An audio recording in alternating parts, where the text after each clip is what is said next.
Hello, my name is Ezenwa Ongbenu, and the topic of this discussion is how vision is a grand illusion. Now, there are so many things that we take for granted, like, for example, that the world out there, the world of trees, of mountains, of cars, of animals, is exactly as we perceive it. But upon closer examination, we'll find out that that is not the case, that what we perceive is not the fundamental reality. So it could be said that vision is a sort of illusion. Now, to examine this, let's start off by looking at the mechanics of human vision. So we can simplify this and have a model where we just have the eye, the optic nerve, and the brain, because these are the relevant units. So we tend to think that we see with our eyes, but that is not entirely accurate, because the eyes are a specialized sense organ. And it's a transducer, in that what the eye does is that it converts one form of energy into another form of energy. But notice that in that process, there are no shapes, there are no forms, there are no colors. Here's what I mean. So this is the outside world. The world of cars, of planes, of trees, of animals.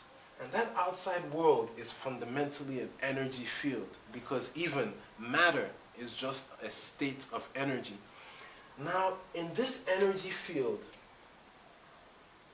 our eyes absorb a certain segment of this energy, or energy at a certain level, or at a certain wavelength.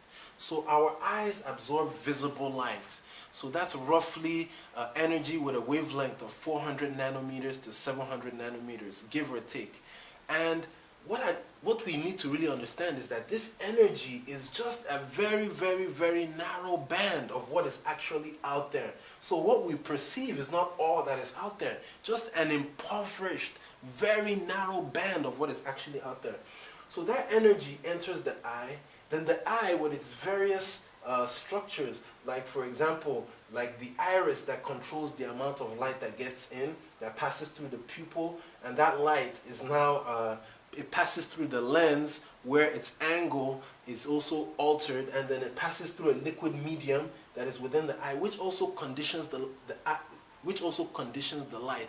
So the eye harvests light, conditions light in various stages, and this light now interacts with specialized sensory cells at the back of the eye, such as the rod or cone, and it now converts that light information into electrical signals. So that's the essence of the eye being a transducer.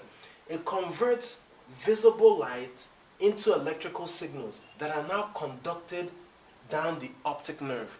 Maybe in like 6th grade biology, when you're studying the eye, you see the image of a tree and then the inverse image of a tree inside the eye, but that is not the reality, because all that is going on in the eye is the harvesting and conditioning of light through various structures. There are no images there in any structure in the eye. So this light is conducted by the optic nerve to the brain. Then the brain now interprets, now cognoscizes, now manufactures shapes, colors, forms from these electrical signals. So notice at this point, all we have here is just a pattern similar to like Morse code. Just a certain pattern of electrical energy. Then it is in the brain that we have the world of shape, of form, of colors, of recognizable faces. Not out here. What we have out here is the energy field. Then the eye conditions, harvests that light, converts it into another form, then in the brain. And notice that the brain is housed within solid bone. If we look at the human head, this is the eye, nose, mouth, here is the brain. It's housed in a cranium, solid bone. So the world of shapes, forms, and colors is unfolding in a solid casing and not in fact out here. Necessarily, there is a correlation between what goes on in here and what goes on out here, but notice that what goes on in here is not the fundamental reality. This is fundamental reality. But our neural architecture does not allow us to perceive fundamental reality, because the only thing we perceive are our perceptions. Now, you can look at this in various ways. If you took a certain drug that made one to hallucinate, let's say like magic mushrooms, for example. Now, magic mushrooms will alter the chemistry, that is the chemical balance in the brain, but via the introduction of the active ingredient in the magic mushroom, for example. But the eyes and the optic nerve are the same. They're conducting the same information, but by virtue of the altered chemistry in the brain, by the introduction of that drug, you start to see things that are not necessarily there. Notice that vision is a creative process in the brain. Or for example, if one had a mental disturbance, such as a severe form of schizophrenia that also involved hallucinations, where you imagined people that were not really there, or you imagined incidents that did not really occur and whatnot, you hear sounds, that again is unfolding in the brain, and it's a product of the chemical balance in the brain that is creating a perception, a different and altered reality. So fundamentally for everybody, what we perceive are our perceptions. And that raises an interesting question about the world. Because if the world is a process that is unfolding in our brain, which it is, the world as we know it, this world that we recognize, that we interact, that we navigate, is a process unfolding in our brains. If we have people, and people make up society, now the fundamental unit of a society is an individual, and we all buy into this illusion that the world is what we perceive, but what we're perceiving is our perceptions. So person A, B, C, because as human beings, as a species, we share the same neural architecture, we can create individually our own world, and the summation of our individual worlds is what we call society. But fundamentally, we are all existing in our minds and not really out there. So there is a space out there that we're navigating. There is a world out there, things that we can touch. But even that is questionable, because if you think about the nature of matter, I'm tapping this wall and it's resisting me. Now, because what we perceive is this solid form, I think it is the substance of this blackboard or of this whiteboard that is repelling my... But actually, it's just an electromagnetic interaction. It's electrons repelling electrons. And really, all of this is just empty space. Another way to look at it is that in the existence, we know that there are various states of matter. And these various states of matter have various densities. So for example, if we look at a neutron star, which exists out there in the vastness of the universe, and a neutron star is a star that has exploded and it is the remnant. If we could take this measure, let's say a sugar cube, matter from a neutron star of this size, and bring it to Earth, if that was actually possible, you will find out that that sugar cube would weigh 100 million tons. When it interacts with our gravity, it would weigh 100 million tons. Now that tells you that this state of matter is much, much, much more dense.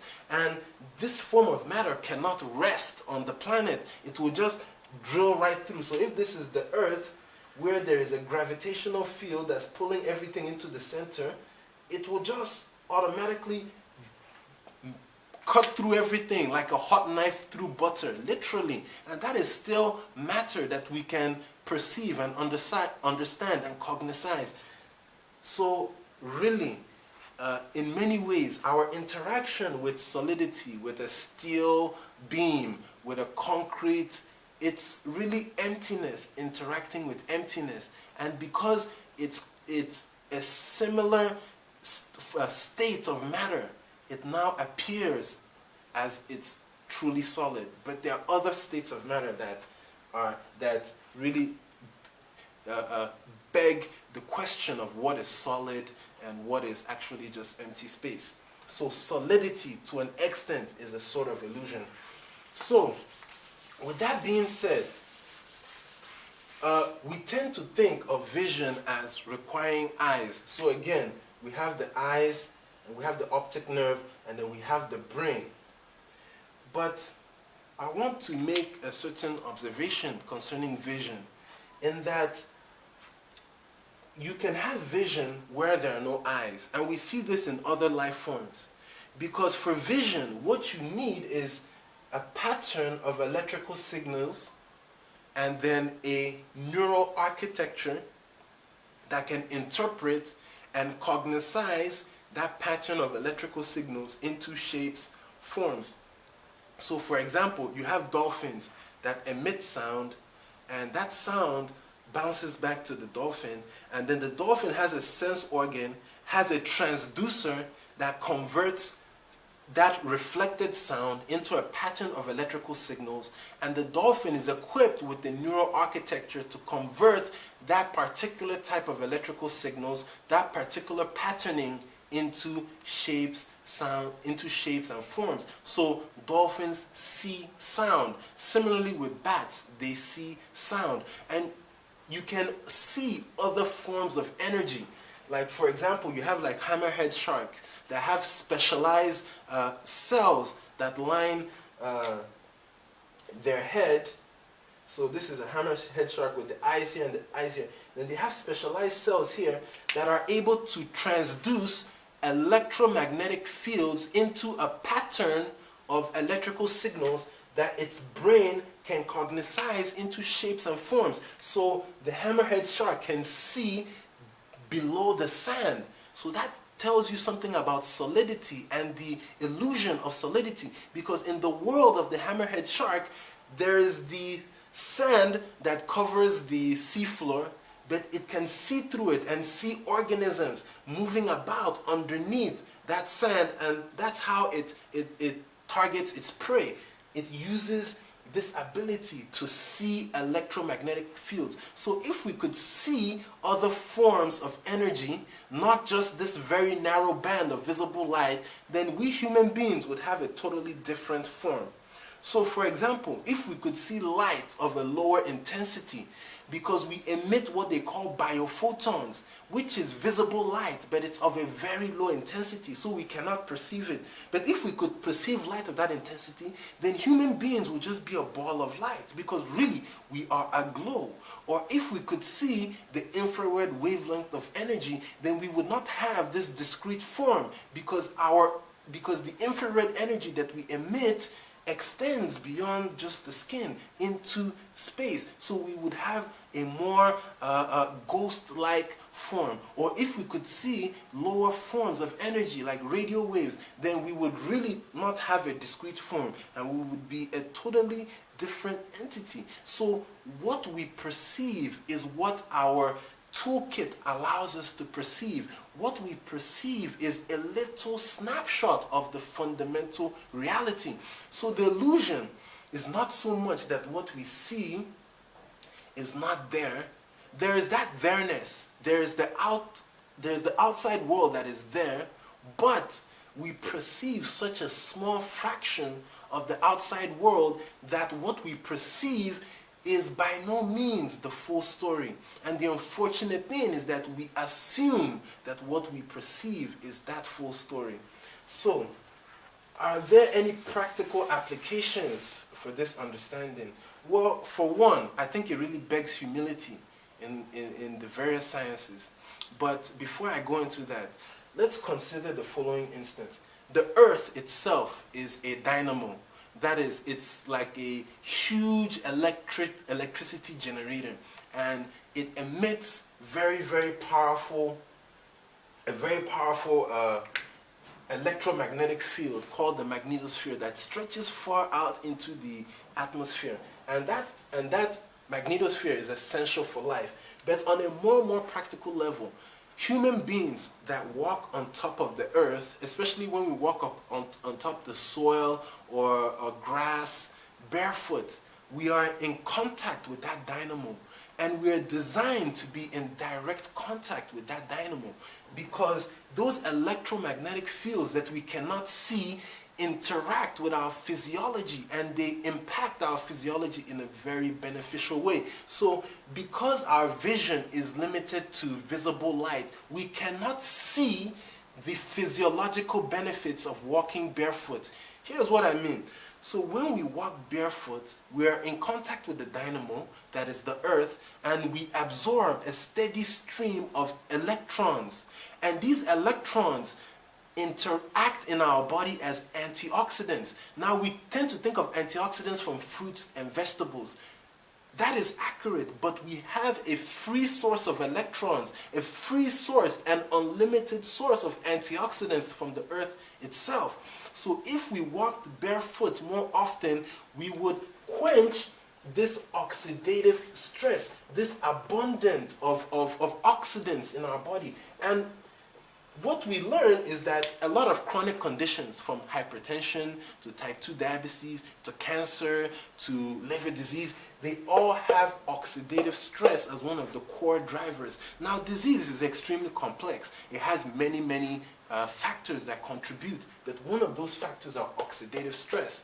And we know that from diet, if you eat more fruits, more fresh vegetables, and you get more antioxidants, it improves chronic conditions. It might not necessarily cure, but it will improve that chronic disease, be it diabetes, be it hypertension, be it cancer. That is not a disputed fact. It's proven in the literature. But now, walking barefoot, we get a comparable action, especially when you walk for an extended period, because it takes about 80 minutes for those electrons to really be transferred into the body and to be circulated around the body and to really act as a systemic source of antioxidants. So walking barefoot reduces the burden of oxidative stress. So it is a useful therapy for a lot of chronic conditions. And sometimes we can feel this intuitively. When you go to the beach, you spend the day out in the sun walking barefoot, and then you go home, you might notice that you feel more energetic, more alive. And we might think, oh, it's just by virtue of the beautiful things that we saw, all the laughter that we had, just being outdoors. But it's more fundamental than that, because being in direct contact with the earth, we really did a beneficial thing to our physiology, because we dealt with a lot of the toxic burden. We dealt with a lot of the toxic metabolites that are in our body just by walking barefoot by virtue of these free electrons. This is called grounding.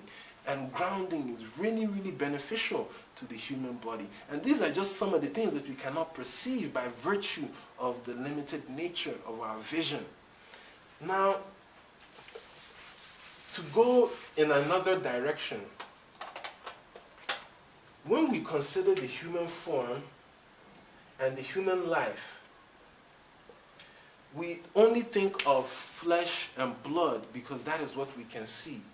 And to a very real extent, the life process is contingent on the on the nature of our flesh and blood, of this machinery that we can perceive. Because if, for example, I knock this one on the head with sufficient force and create enough damage to this flesh and blood, then such a one will die.